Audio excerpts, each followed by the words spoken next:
가난의 영이 저와 바이올라에게도 있었습니다. 저는 한동안 주님을 섬기고 있었지만 우리는 빈털터리였습니다. 저는 새 집을 짓는데 모든 돈을 투자했고 식료품 살 돈조차 없었습니다. 기도했죠. 주님 잘 될 줄 믿지만 돈이 필요합니다. 안 그러면 빌려야 하는데 그건 주님 뜻이 아님을 압니다. 그래서 일거리를 청했더니 어느 날 아침 주님이 말씀하셨습니다. 오늘 일거리를 보내주마. 정말로 그날 아침 전화가 울렸습니다. 저는 나무 관련 일을 합니다. 그리고 그 일은 그루터기 제거 작업이었습니다. 저는 그루터기 파내는 기계가 있었습니다. 그래서 견적을 내려갔습니다. 그리고 그 일을 견적 내려가는 길에 주님께서 제게 말씀하셨습니다. 이 일은 $50짜리 일이 될 것이다. 그리고 내가 오늘 밤 지정한 어떤 장소에 그 $50를 가져가길 원한다. 거기 한 전도사에게 그 돈을 주렴. 그는 잘 사용해 줄 거다. 전속으로 주님 10% 말씀이시죠? 라고 생각했죠. 그리고 곧바로 주님께서 10%를 의미하신 게 아니라는 걸 알았습니다. 집에 약간의 식료품은 있었지만 우유는 없었습니다. 고기도 없었습니다. 제 기억이 맞다면 빵도 없었습니다. 너무 긴장해서 길가에 차를 세워야 했습니다. 정말 그 일은 저를 크게 흔들어 놓았습니다. 그리고 나서 생각하기 시작했습니다. 내가 한두 가지 생각을 해봐야겠다. 굳이 그 일에 $50를 써야 될 필요는 없잖아. $85만 써도 되고, 그러면 내가 하나님께 들은 게 아니라는 증거가 되지. 이제는 아무것도 줄 필요가 없어졌네. 그래서 그렇게 됐습니다. 내가 얼마나 바보 같을 수 있을까? 그 목소리를 꾸짖고 집으로 가서 차로 진입로에 들어선 이 그루터기가 있었습니다. 내려서 $45면 괜찮겠네 라고 했죠. 여자가 문을 열고 $50에 파내려면 파내세요라며 쾅문을 닫았습니다.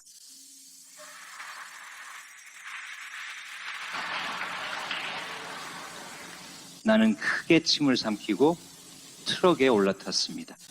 차를 몰고 떠나면서 이걸 바이올라한테 말할 거야 라고 말했습니다. 그녀는 아니었어요. 그녀는 식료품도 없었어요.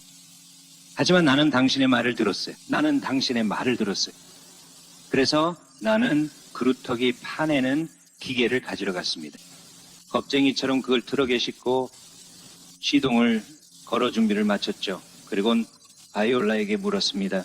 이게 $50짜리 그루터기 뽑는 일이야. 그녀는 할렐루야라고 답했죠.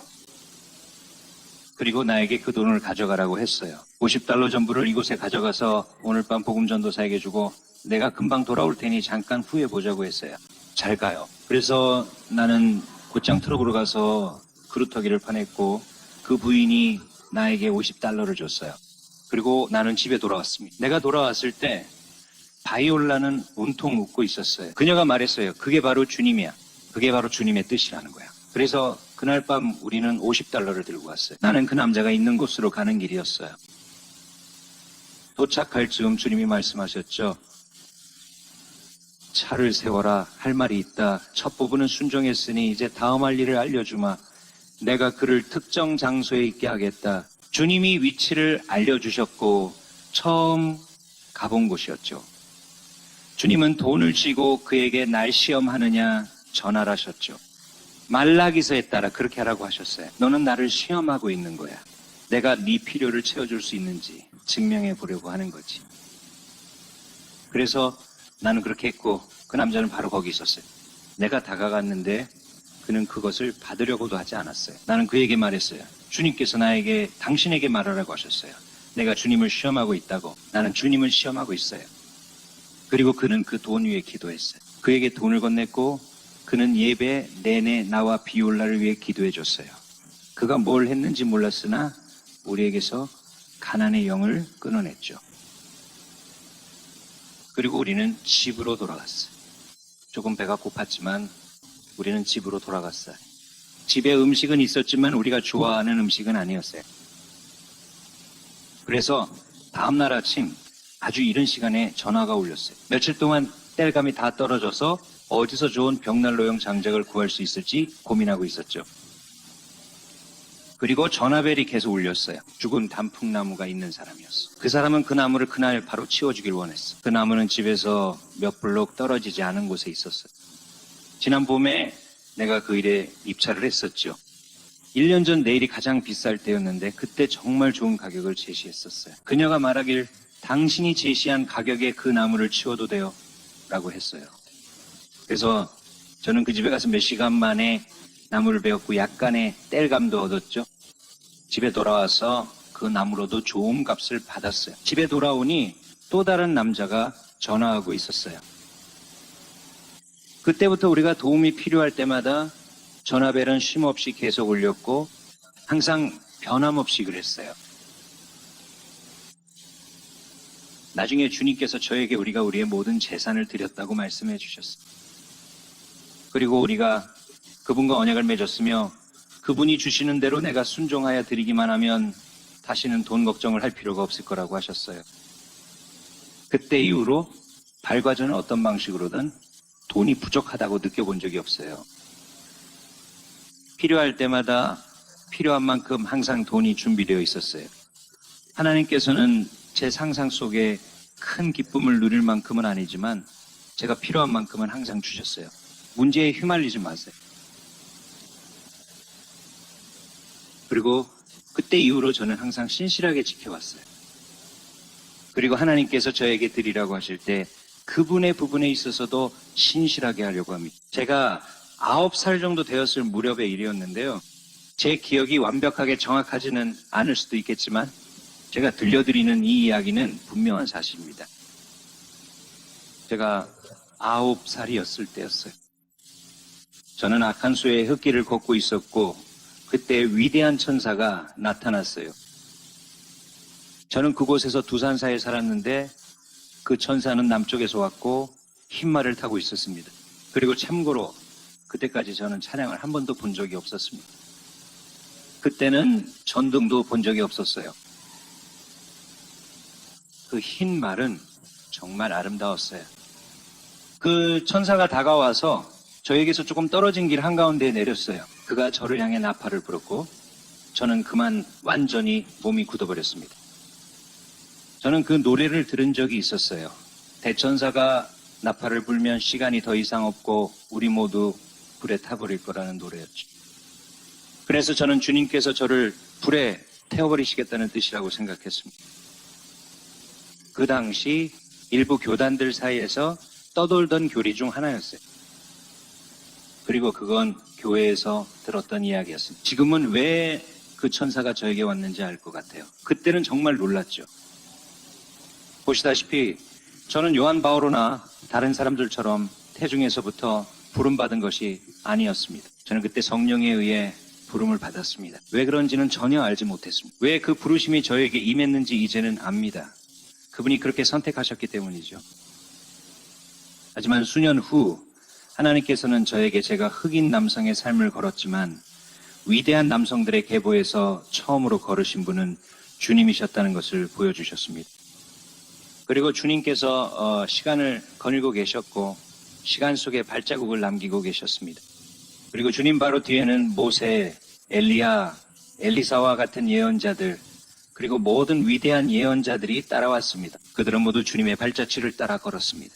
그들이 그것을 들어 올렸을 때 지금까지 걸었던 모든 예언자들과 함께 항상 오직 한 쌍의 발자국만 있었습니다. 시간이 흘러 마지막에는 오직 한 쌍의 발자국만 남게 될 것입니다. 그것은 바로 주 예수 그리스도의 발자국일 것입니다. 그래서 나는 그들을 지켜보았고 나까지 이어지는 모든 예언자들이 예수님의 발자취를 그대로 따라 걸었습니다. 그리고 나는 처음에 그 발자국을 따라가려고 애쓰며 따라잡으려고 했습니다. 하지만 나는 할 수 없었습니다.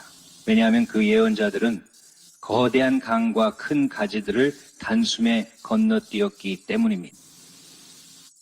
반바지 차림으로 뛰어야 했던 나는 지쳤음에도 그들의 도움을 받지 못했습니다.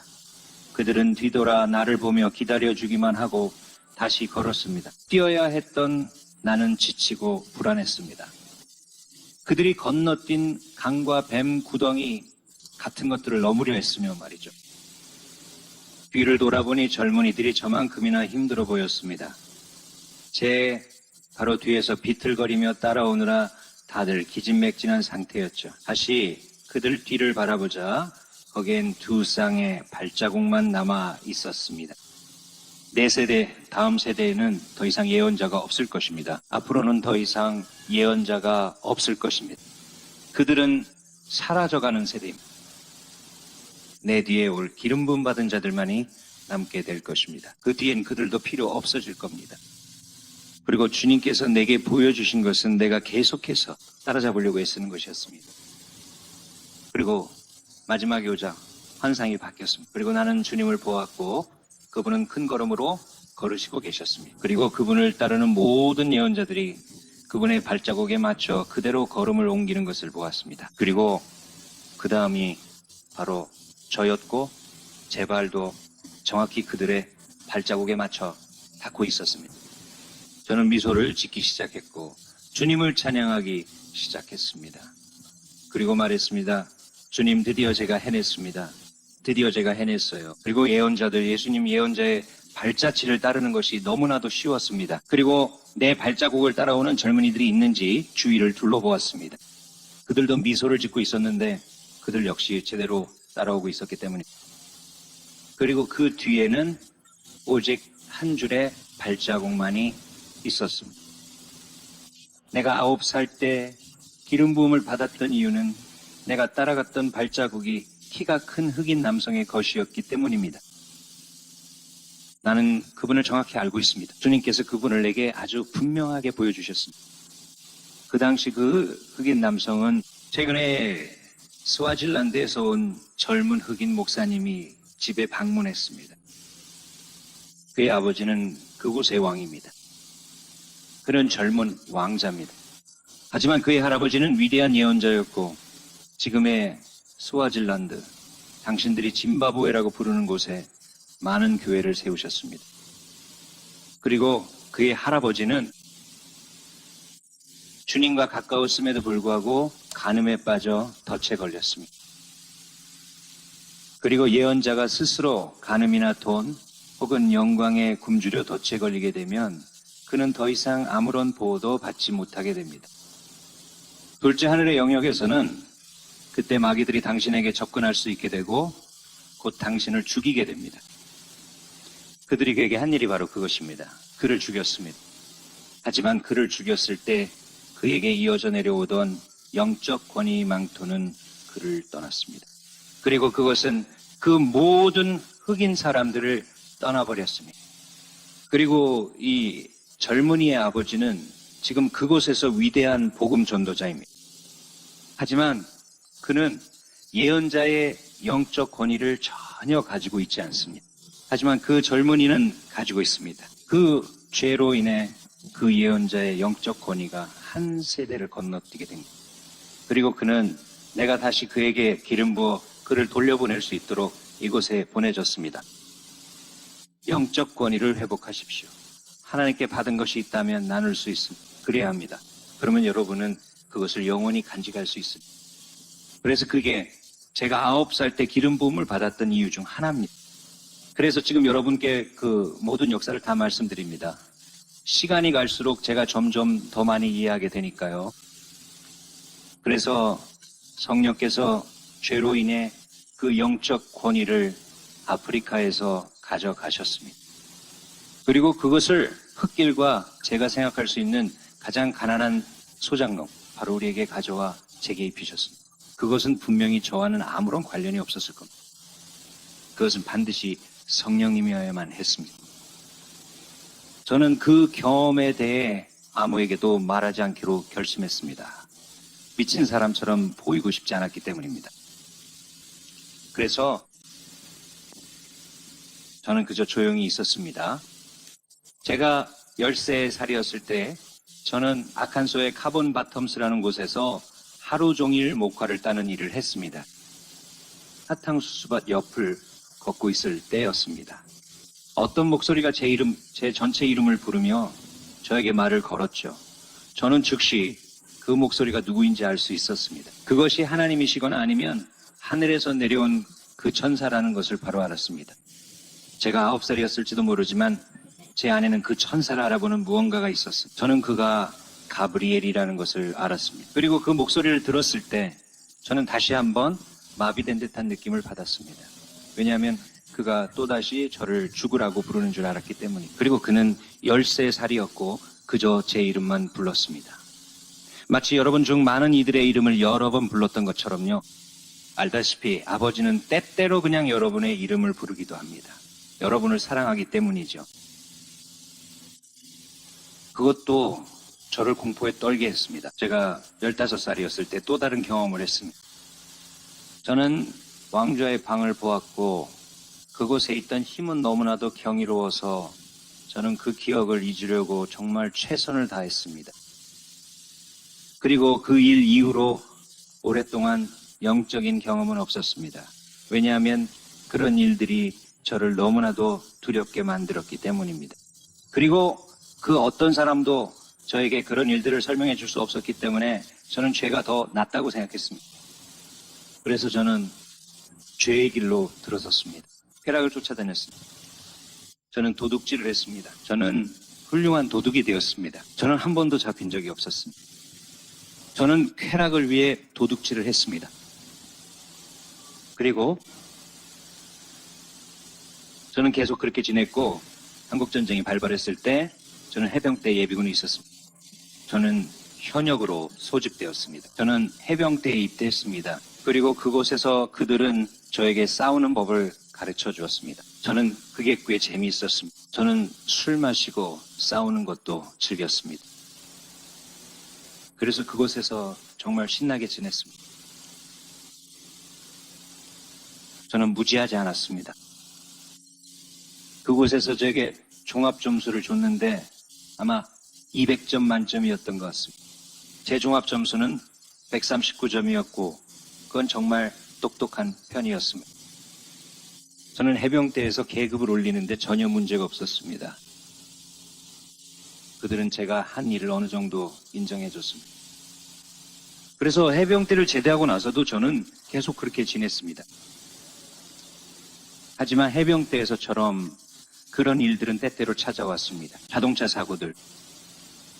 아들이 사고가 났고 저는 그 안에 있었어요.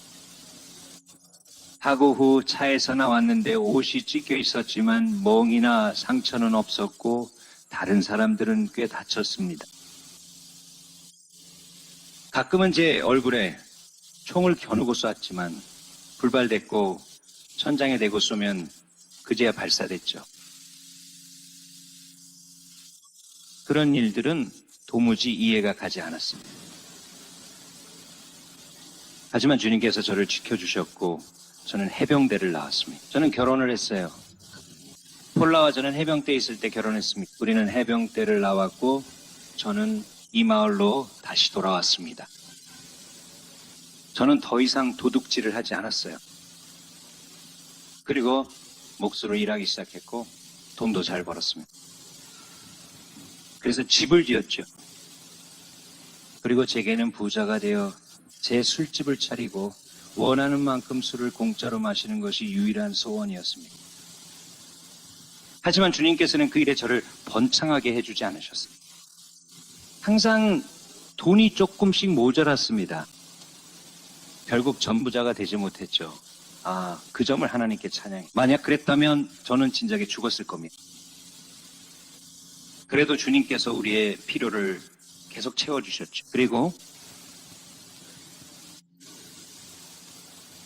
60년대 후반에는 신경이 완전히 망가졌습니다. 저는 너무 많이 마시고 너무 많이 싸워서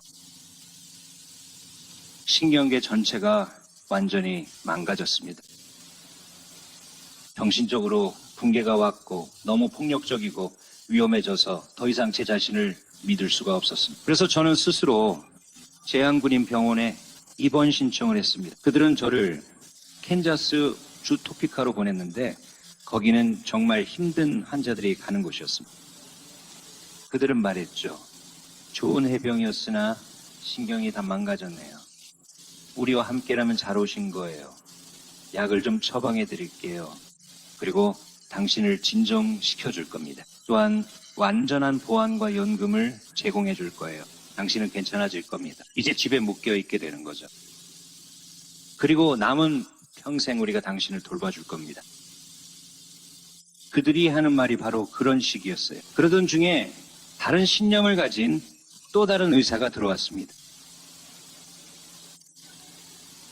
정말 훌륭한 기독교 의사였던 그분이 제 케이스를 맡으셨죠. 그 의사의 첫 마디는 모든 약을 끊으라는 것이었습니다. 그가 저를 모든 약에서 끊게 했을 때 정말 지옥 같은 시간이었어요. 왜냐하면 저는 금단 증상과 싸우고 있었고 그들은 저에게 마약 같은 강한 약을 썼거든요. 글쎄요, 분명히 마약이었을 거예요. 아마 로도넘이었던 것 같아요. 그래서 그때는 아름다운 꿈을 꾸곤 했죠. 그 꿈들은 달랐어요. 지금 꾸는 꿈과는요. 그리고 그 의사가 말하길 저 남자를 도와서 모든 것을 끊게 하겠다라고 했어요. 정말 그들이 저를 모든 약에서 끊게 했을 때 저는 미칠 것 같았어요. 그리고 잠도 잘 수 없었죠. 그리고 저는 그걸 몰랐어요. 사람이 잠을 자지 않고도 살 수 있다는 것. 그리고 마음의 평안을 가지고 잠을 잘 수 있다는 것이 얼마나 큰 축복인지요. 여러분 중에는 하나님께서 주신 그런 평안 속에 거하는 것이 얼마나 큰 축복인지 모르는 분들도 있을 거예요. 며칠 밤낮을 저는 잠을 잘 수 없었습니다. 밤이 되면 저는 저 밖에 복도를 걸었습니다. 한숨도 잘 수가 없었어요. 잠을 자지 않으면 죽거나 미쳐버릴 거라고 생각했죠.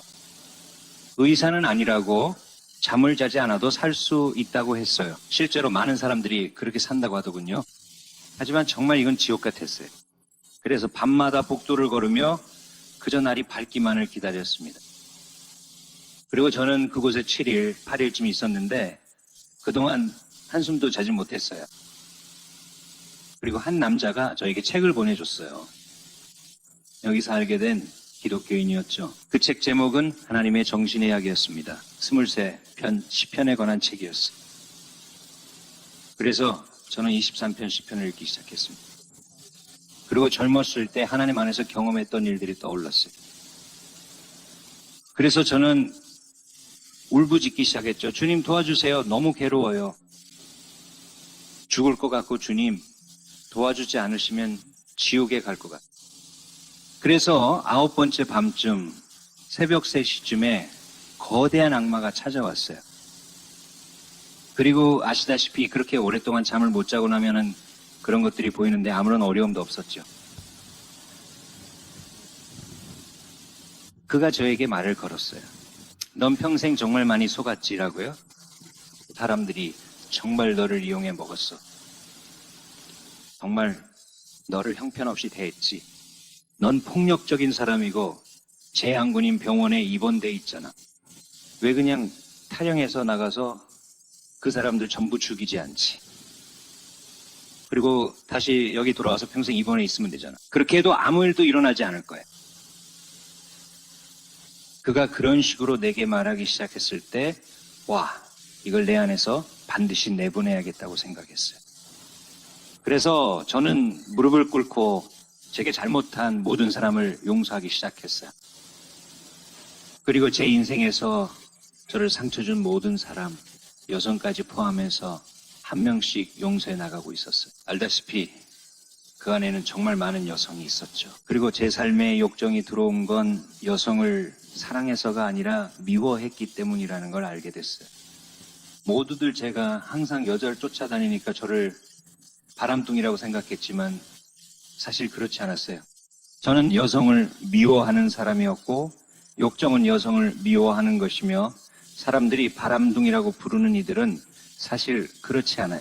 그들은 여성을 더럽히고 싶어 하기 때문에 미워하는 거예요. 그래서 저는 그런 사람들 그리고 어떤 식으로든 저를 속였던 모든 사람을 용서하기 시작했어요. 그리고 갑자기 용서할 사람들의 목록을 내려가던 중에 졸음이 쏟아졌어요. 그래서 그냥 머리를 매트리스에 기대고 잠이 들었어요. 며칠 만에 처음으로 잠이 든 거였죠. 그리고 겨우 5분쯤 잤을 때 그 악마가 와서 저를 깨웠어요. 그리고 그는 이렇게 말하기 시작했죠. 불쌍한 밥, 불쌍한 밥. 넌 태생부터 패배자야. 넌 악한 소에서 무지하고 가난하게 태어났고 네가 알게 될 건 고통과 가난뿐이야. 넌 태생부터 패배자야. 그리고 저는 즉시 또다시 주님 도와주세요라고 울부짖으려 했어요. 그런데 이런 생각이 떠올랐어요. 그건 자기 연민이야. 그게 네 안에 있어. 넌 악마를 꾸짖어야 해. 그게 네 안에 있어. 그래서 저는 이렇게 말했어요. 주 예수님, 제 자기 연민을 용서해 주신다면 다시는 사람들이 저를 불쌍히 여기게 두지 않겠습니다. 그리고 다시는 저 자신을 불쌍히 여기지 않겠습니다. 또한 누구에게도 동정심을 주지 않겠습니다. 동정이란 그들의 문제에 동조하고 그들의 고난에 동의하는 것입니다. 저는 이제 성품에서 그것을 완전히 없애고 사람들을 사랑하는 법을 배우겠지만 그들에게 동정은 주지 않겠습니다. 저는 즉시 다시 잠에 들었습니다. 잠에서 깼을 때는 새벽이었어요. 기분이 꽤 좋았습니다. 복도를 휘파람을 불며 내려갔어요. 알잖아요. 휘파람도 기름 부음을 받을 거예요. 소리를 내는 건 뭐든 여기서 기름 부음을 받게 될 겁니다. 입에서 나오는 거니까요. 그래서 여러분은 이 몸에서 이상한 기름 부음이 일어나는 걸 보게 될 거예요. 그리고 저는 휘파람을 불고 있었죠. 그때 그 의사가 저를 봤어요. 그리고 그가 미소를 지었습니다. 그가 말했어요. 도대체 무슨 일이 있었던 거죠? 그래서 제가 말했죠. 예수님을 만났어요. 그러자 그는 정말 환하게 미소를 지었습니다. 그리고 제가 말했어요. 23편 시편도 찾았어요. 이제 이해가 돼요. 그게 무슨 뜻인지 알겠어요. 그러자 그가 말했어요. 오늘 밤에 두고 봅시다. 그래서 그곳에는 패딩 처리된 방에 넣는 사람들이 몇 명 있었어요. 의사는 저를 감시자로 세웠죠. 푹 자게 해줄 줄 알았는데 반응을 보려 그 방을 맡긴 거예요. 그날 밤 전 감시하느라 잠들 수 없었습니다. 저는 그들을 지켜봤어요. 다음 날 그가 말했어요. 기분이 어때요? 제가 말했죠. 아직도 기분이 좋아요. 이제는 죽더라도 아무 문제가 없을 것 같아요. 왜냐하면 그동안 제가 찾고 있던 것을 드디어 찾았다고 믿으니까요. 그가 말했어요. 이제 당신은 더 이상 여기 있을 필요가 없어요. 어서 떠나세요. 옷을 챙겨서 이 병원에서 나가세요. 이제 걱정 마세요. 다시 올 일이 생기면 자리를 비워둘게요. 하지만 다시는 술을 마시지 마세요. 그때부터 술은 당신에게 독이 될 거예요. 술은 멀리하고 한 모금도 마시지 마세요. 그리고 한 시간쯤 지나서 저는 캔자스 시티로 돌아가는 버스에 타고 있었어요. 그는 저에게 신경을 건드리지 않을 작은 일, 손으로 할 수 있는 무언가를 하라고 했어요. 저는 그렇게 했어요. 저는 알게 되었죠. 아주 짧은 시간 안에 치유되었다는 것을요. 그리고 그때 제가 먹고 싶은 게 딱 한 가지 있다는 것을 알게 되었어요. 저는 말씀, 특히 시편에 대한 갈증이 정말 컸어요. 그래서 말씀을 읽기 시작했고 그렇게 4년 정도 말씀만 보며 보냈죠. 평생 악마의 소리는 잘 들렸기에 주님의 음성을 듣는 게 얼마나 더 좋을지 생각하며 말씀을 읽기 시작했습니다. 가장 먼저 성령님이 그 부분을 다루셨어요. 성령 충만 전이었지만 주님 음성을 들었죠. 주님께서 말씀하셨어요. 느헤미야 읽어라. 그래서 저는 읽었어요. 읽고 공부하는데 약 3일이 걸렸어요. 읽자 주님은 다시 느헤미야를 읽으라 하셨어요. 그래서 저는 또 읽었어요. 이제 어디를 읽을까요? 느헤미야. 저는 느헤미야를 11번 읽었어요. 정말 메마르고 생기가 없었어요. 처음 읽을 때 누가 그걸 견딜 수 있었을지 모르겠어요. 그래서 저는 이제 뭘 원하세요? 라고 물었어요. 주님이 느헤미야라 하셔서 평생 이것만 읽길 원하시면 계속 읽겠다고 했어요. 하지만 주님도 제가 어떻게 느끼는지 아시잖아요. 그래서 저는 다시 느헤미야를 읽기 시작했어요. 주님께서 말씀하시길 이번에는 조금 다를 거라고 하셨어요. 내가 너와 함께 읽고 너에게 설명해 주겠다고 하셨어요. 정말 느헤미야서가 살아 움직이기 시작했어요. 주님께서 저를 느헤미야로 이끄신 이유 중 하나는 그 안에 죽은 책은 하나도 없다는 걸 알게 하시려는 것 같아요.